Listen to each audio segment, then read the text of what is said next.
Eddie Betts is one of the greatest small forwards that the AFL has ever seen. Almost 2 decades at the top of his game across 2 clubs, a legend of the Carlton Football Club and a grand finalist for the Adelaide Crows. But, like the title of his book, he'll always be the boy from Boomerang Crescent.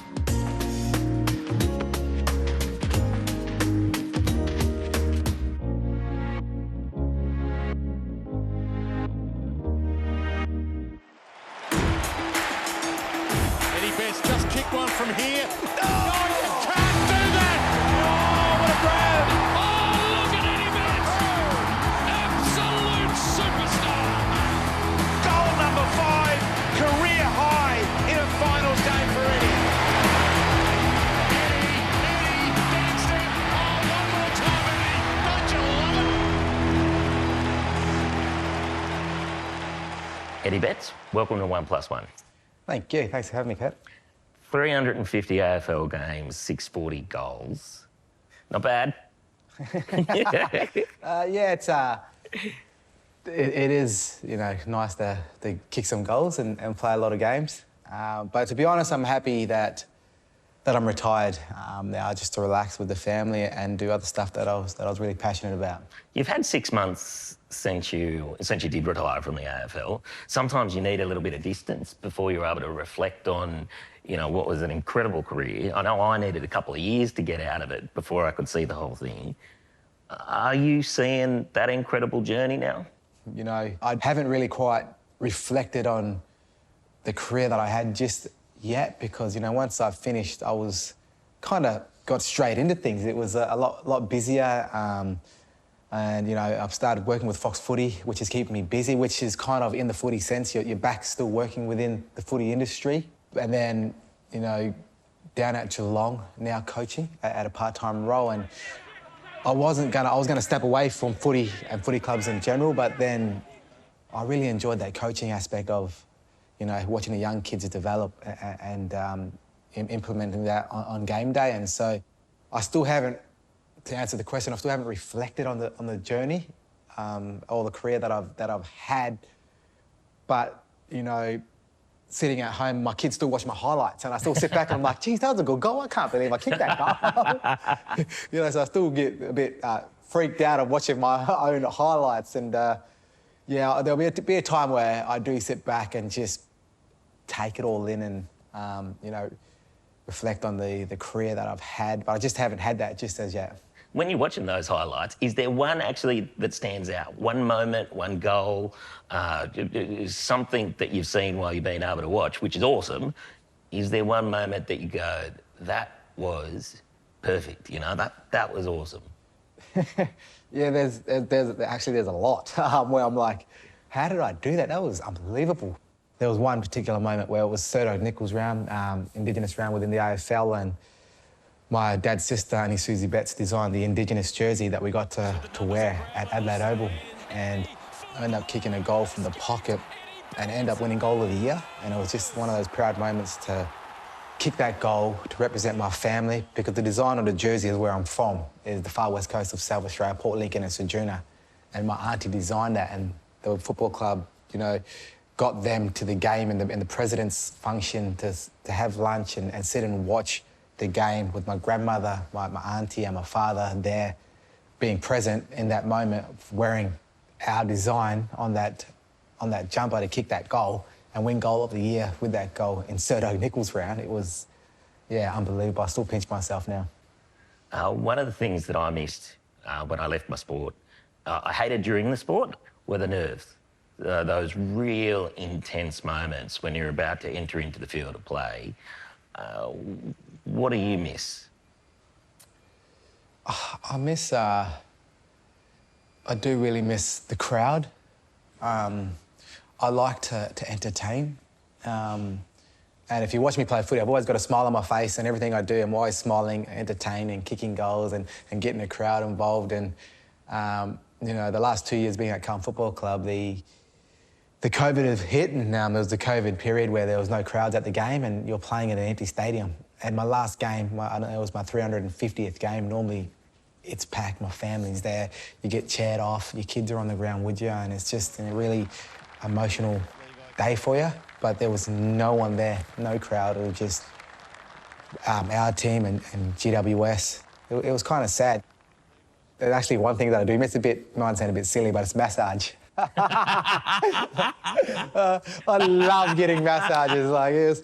And I'm down at Geelong now coaching, and all the boys are getting massages, and I'm like, as a coach, can I just jump on? Can I just book myself into a session? But can you take us back to your first game in the AFL? Tell us the story about the game plan that was written up on the whiteboard. Yeah, I can't. It's a funny question because I walked in my first game. Dennis Pagan was coach of the Carlton Football Club. He's a North Melbourne great. He coached North Melbourne to a premiership, and for my dream was to play AFL footy. And as a little boy, and I finally got the opportunity. He came up during the week and said, "You're going to play round one." And I've been to these grounds. I've watched players play, and now you're going out to play. And I was kind of walked in and sat down, and there was words on the board, and I didn't understand them, and because I couldn't, and I've said it openly, that I couldn't read or write when I got drafted. I could read or write as a grade 6, 7-year-old, and there was all these words, big words on the board that I didn't really understand and didn't know the meaning of it. And so I sat there, looked at the board, and I was wondering what was going on, and stuff was playing in my head, and then Dennis asked me a question which I didn't understand, or didn't. I'm like, what? And everyone just pissed themselves laughing. And it's kind of like a icebreaker, like that circuit breaker that really breaks the ice. And you stop those nerves, you start laughing, and you go, okay, all right, here we go. But yeah, once I've got out there, I knew that I could play footy. I was nervous as hell. I still am nervous. Every time I played footy, I was always nervous coming through till I crossed that white line. But when I got out there, I was fine. First bounce, the adrenaline pumps in, you know how to play footy, and just go out and play on instinct. What about when you mentioned you weren't able to read the words that were on the board in front of you, but you went on to speak about the importance of education. You became an ambassador for public education. Why is that important to you? I guess I think education is the key. A lot of Aboriginal kids now within our communities, they see myself, they see Adam Goods, they see, Cyril Rioli, all these Aboriginal players that are blossoming on the AFL field, and Aboriginal kids are really, really talented at it. But the attendance rates within our schooling is really low around Australia. And so I want our kids, the next generation of Aboriginal kids, to go to school, to get an education, to understand what's right and wrong, what's happening within our communities. And I don't want them to see that AFL's the out. I want them to see that education's the out. Because I was lucky. If I didn't have AFL, I couldn't read, I couldn't write, I had nothing. And so I kind of look back on it now. I probably went back to Kalgoorlie, worked on the mines. I don't have to sit behind a desk, I don't have to read any more papers. I can drive some machinery that I could work on. And that was what I had in my head if I wasn't going to make it at that time. And if kids get that education, they graduate, they finish year 12, they can go to university, they can become a doctor, they can be a leader in whatever they pursue, in whatever organisations they want to be in. And I want, young Aboriginal kids to be leaders, to be in high position roles within organisations. That way they can make decisions that relate to us and for our people and what's better for our people within the communities. And I reckon that's the only way we're going to move forward as a nation. We need more Aboriginal people in leadership roles making decisions about what our people need in our communities. And that's why education is probably the key for me, for the next generation, to come up, to inspire, to be good leaders. What about education as a whole? Do you think we do a good enough job talking about First Nations people within the education system? No, I personally don't. I think it should be a curriculum within schools. Growing up, we weren't taught about Aboriginal culture. Well, I wasn't anyway, but I grew up around it, And now these days, there's a lot of schools that are, talking about it, having the conversations. But I think it needs to be a curriculum within those schools, so we learn about it. We learn about Japanese, French, all these other stuff, Spanish, and that within schools. And how do they teach that? They educate themselves and they teach it. So why don't we educate ourselves in our history, Aboriginal history, and then teach that within schools? So I think, there is a lot that we are doing a lot within those, but I think it needs to be more. Tell me about connection to country. Why is that important? It's very important. As Aboriginal people, we're very spiritual. And, you know, we lived off the land, we survived off the land for 60,000 years, you know. My ancestors lived off the land. My grandfather, you know, lived off the land as well. And we used to go to his block and, you know, with 18 grandkids, we would, you know, go and just play. No shoes on, running through the bush, finding water. Well, you know, we know when we get back, there'll be food for us back at the campsite, but it was just so much fun. It's kind of like a healing process as well, and you know, getting back to where you've grown up. And I've lost, and to be honest, I lost that a little bit when I first came to Melbourne, because when you come to Melbourne, it's footy, nightlife, big city. Mob night. Mob night, yes. Yeah, so that's become legendary, right? Like Eddie Betts' mob night. What does mob night involve? Mob night involves laughter, fun, chaotic, kids running around, and just a safe environment for the young Aboriginal kids that they come into our house, because our house is always open and it's a safe spot for them. But it's always fun. It's always like a yarning circle. I've got a big square table, so, you know, we want it to be equal at this table. No long table, no sitting at the head. So I should be the king though at the table, shouldn't I? But no, I'm not. We're all equal around this table, and mob night's just about gathering, yarning, eating, and enjoying the company of that community feel. Paul Kelly wrote about your experience with racism. Firstly, how great is Paul Kelly?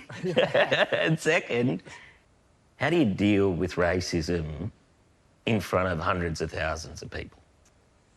Or firstly, when you talk about Paul Kelly, I got a text message from him one time and it said Paul Kelly at the end of the text, and I was like, hang on a minute, this could be Paul Kelly the musician or Paul Kelly the footballer. I'm trying to think who was it, and then he started, you know, speaking about his song and his music and what he's said that he saw me speak on AFL 360 about racism, and he said it really hurt him, and he wrote something for me. He just wanted me to hear it, and then it just started from there, because he didn't write the full song and he just wrote these little lyrics, and I listened to it and I was like, wow, that's unbelievable. First and more so, Paul Kelly's text me. And then second, he wrote a song about me, and it was unbelievable. I'm so sick and tired today. I remember the old one-side travelling. They're with me every step of the way. We kept in touch, and, you know, he released that song this year, which is, I got to show my mum. My mum started crying because she could relate to the song and my words, and you know, speaking about the old ones are walking beside you, and that's our ancestors, that's my grandfather and my grandmother, and you know, it really can feel, you know, in that song you can feel the presence of, you know, my ancestors, and they are walking beside me when I do face racism, because I'll continue to face racism no matter what. And it is, and the second question, when you talk about how to deal with racism, the sad part about it was normalised. For me, it was at one ear, at the other. But, you know, and if it wasn't till Adam Goodes that I really did find my voice, you know, seeing what Goodsy had to go through within the AFL organisation and the way that he was treated, this two-time Brownlow medalist, great up the game, the way that he left. He should have been, you know, honoured and chaired off, but, you know, he was forced out of the game, the treatment that he had. And, you know, I kind of grew from that, in a sense. I had to use my voice. I had to start talking up. I had to start speaking up for the rest of the players within the AFL, and not just the players, the rest of Australia as well, because we face this in our everyday lives. You know, I still face it, you know, and social media is a big platform for that, where people do, you know, racially abuse you. But, you know, I'm all about educating people, and I'm educating organisations, and I'm going to talking to them about we need them. We need more allies standing up and talking about it. It is awkward for people that don't deal with racism or don't understand it. It is awkward and hard to have those conversations or call it out, but until you be brave, until you make that, you know, first step of calling it out or educating someone or educating yourself first, that's when you start making those changes and we start progressing. And then, you know, I wrote a book about, it's called My People. It's about Aboriginal culture.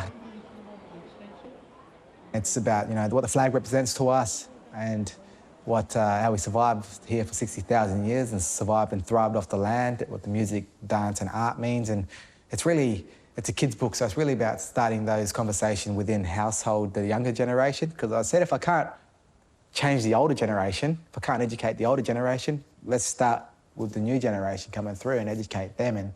And that's where they can, you know, have those conversations within their households and with their friends, with family, and grow from then. And I think we'll slowly make change, but it'll be a long time. It'll be a long process. And for us, and as Paul Kelly said in his song about, you know, my kids, is that I want my kids to grow up and just be, you know, and not deal with racism. Just be kids and grow and enjoy your, you know, your upbringing and don't face the stuff that I faced. But my kid, Louis, the oldest, he understands it now, and Billy does as well. And, you know, they've grown, you know, through the stuff that I've had to deal with.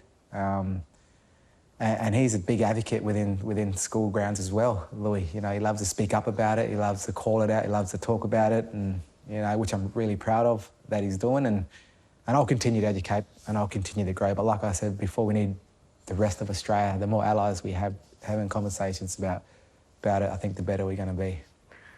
You mentioned Adam Goodes. I feel grateful to know Adam, amazing guy. But I was out at Tennant Creek while he was playing one weekend and he was booed from start to finish. And in community, they heard an Indigenous hero, legend, be booed because he dared stand up for Indigenous issues. You were midway through games, right? But what did you hear during that period?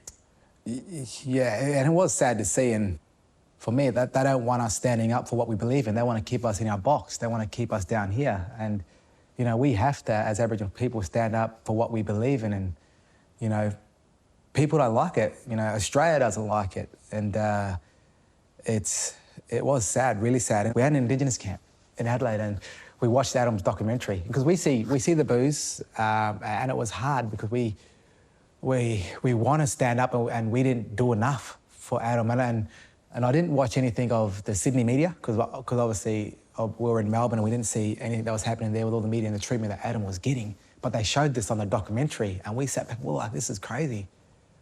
This is one of the greats of the game, shouldn't be treated like this. So after that documentary, I kind of stood up to everybody, every Indigenous player in this room, and I said, we have to nail down, we have to make an oath that if something does happen, and it will happen, I said to them, it'll happen tomorrow, it'll happen the next week or the week after, we have to stand up for one another.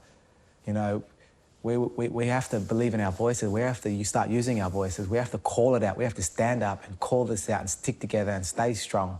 You know, people might not like it if we're standing up and talking about it, but they might want to put us back in our box, but we have to continue to make change. If Adam, you know, didn't stand up for what he believed in, I probably wouldn't have found my voice as strong as I did, you know, watching Adam go through what he had to. And, you know, he really gave me that sense of belief that, you know, you have to use your voice, you have to stand up, you have to believe in yourself and try and make change. Because, you know, AFL is a great platform to try and make change. And, yeah, it was sad, to honestly. And now Adam, you know, I know personally the effect that racism can have on you. You know, I was hit with a banana, and every time I pick up a banana, it gives that sickening feeling in my tummy because it takes me straight back to that incident at Adelaide Oval when that lady threw the banana at me, calling me all these names. Adam was booed every single game, and every time he sees a footy match, that's what comes to mind, the way that he was treated. So that's why, and people think, oh, why didn't he go back to, why didn't he accept the Hall of Fame? Why didn't he come to footy games? Because it's the power of racism. It takes you back to these incidents, and you don't want to be feeling what you felt, you know, when that occurred, and that's why he's distanced himself from AFL footy. because of the way that he was treated, because it takes you back to those incidents. You wrote in your book about your experience with police, not just your experience, but your a generational experience with police. What do we need to know? What is it the Australian people need to know about those experiences? Well, I think it's just trauma growing up from a young age. You know, the police brutality that happened within our communities. You know, watching them growing up, what happens, and the being targeted, being just told to move along while you're walking on the streets or standing in the streets by police. You know, it's that trauma. To be honest, I'm still scared of police to this day. I drive past police officers thinking, are they going to pick me up? I'm looking in my revision mirror, I've got my seatbelt on, I make sure I'm not speeding. You know, I actually got picked up by a police officer the other day, and I was actually really scared. I did nothing wrong. He came up and said, "Oh, Ed, sorry, I just wanted to say that I love you, my kids love you." And it was just for no good reason. They just wanted to say that I love you, and it was like a completely different scenario of being picked up, but it still gave me trauma of being picked up by a police officer. But he just wanted to say that that he loved me and my kids loved me and wanted to get an autograph. Every little trauma that you've had as a kid comes back when you drive past a police officer, and it's more like even the death in custody. You know, my grandfather died behind you know, in the cells from a heart attack, which the police locked him up, but we could have prevented that. He was at the hospital, and that's in the book as well. And yeah, and it's just trauma through all of it. And I guess, you know, now that I have a voice, I'm trying to bring awareness to the rest of Australia about the dealings of police brutality within our communities, the justice system that is not right. But yeah, we just need to bring awareness to it and continue to talk about it. Bloody hard, though. It is hard. It is really hard, especially when it's still happening within our communities, you know, the way that we've been treated within those communities. More than 4 years on from the now infamous pre-season camp, the Crows are apologising. We'd like to say sorry to Eddie and anyone else that had a negative experience throughout the camp. The club's statement prompted by Eddie Betts' decision to set out his version of the much-maligned Gold Coast camp in a new autobiography. It contains new claims by the former small forward that he had been abused, using personal information he'd disclosed about his upbringing and mother. Another hard topic to talk about, mate, no doubt. When I read your account of the pre-season camp in 2018, I've been involved in a lot of sporting camps throughout my life. A lot. This one hurt, and we'd never met before. How do you see that, and how does it feel sharing that story now after so long? Yeah, well, the book was hard to write, to be honest. You know, growing up, the journey, it took a while, and even this piece, sitting down and reflecting on the camp was kind of hard to write. And I guess for me, I'm just telling the truth.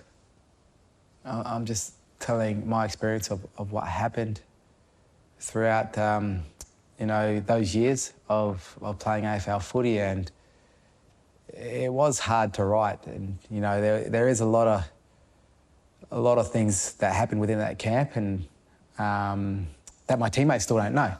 So the team that I was playing about, for me, you know, I could see that it was dividing our football club, and I knew that it was wrong.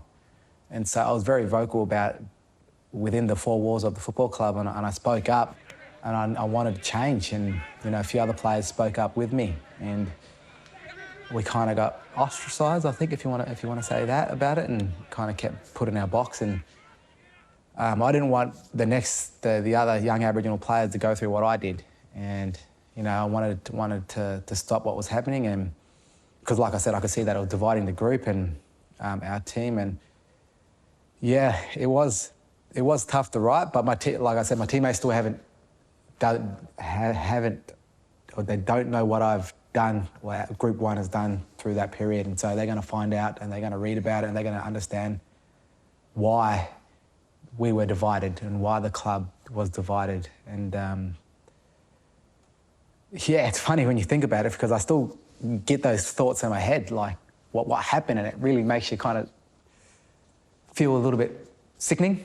But yeah, I'm actually glad that I did put it in the book and I wrote about it. Now people are going to understand and read about it and find out what we did. I find sometimes talking about those real personal moments, you know, I find it really hard. Yeah, it is. It is hard, you know, because you still feel it. It doesn't go away. Yeah, it doesn't go away. You still feel it, and some of it is laughable. You know, I could laugh when I think about it, but it still makes me feel sick in the tummy as well. Safe Work SA, they found that there were no breaches of the work health and safety laws associated with the Crows camp. What do you think about that? Yeah, that kind of hurt as well because it kind of made us feel like we were lying, and we've actually were a bit soft on that camp. You know, like because I've been on a lot of camps. I've been around for 17 years to understand how camps are run. And I just knew that it was wrong and it was dividing, like I said, dividing the group. And to hear that happen, you know, it just gives you that sickening feeling as well in that tummy, like nothing's been done. And I still don't think anything will be done by the camp, but I just need people to understand my side of the story and understand what I've been through and you know, 10 other players. And so they eventually are going to find out what we did. You have had an incredible journey from Boomerang Crescent. It seems, watching from afar, it's like, I don't know, it's hard to comprehend. How do you want to be remembered? Yeah, that's a good question because I haven't really sat back, or I have, but I want people to just remember me as that humbled, smiling, lovable player that loved to entertain. You know, it's all I wanted to do is make people smile and make people happy. And I said it to the boys when I retired. If I made people happy coming to the games and sitting on the seats and watching me go out and do what I do on the footy field, sitting home on the couch watching TV, if I made you smile, then my job was done playing AFL footy. You know, it's so I hope that they remembered me as that, you know, that smiling assassin that always put a smile on their face, whether you went near the ball or if you saw me in the street or if you watch me on TV. If I put a smile on your face, you know, I'm happy with that. A mate of mine told me that when I was coming towards the end of my career that you paved a motorway in this, you know, in that experience. You've done this one thing incredibly well for a long period of time. You've paved this motorway, and then when you're done, you get to enjoy the world on the other side of it. Eddie Betts, you have paved a motorway. I can't wait to see the world that you create on the other side of it, and thanks for joining me on 1+1. No, thank you. Thanks for having me. And, you know, some of those stuff is kind of hard to speak about.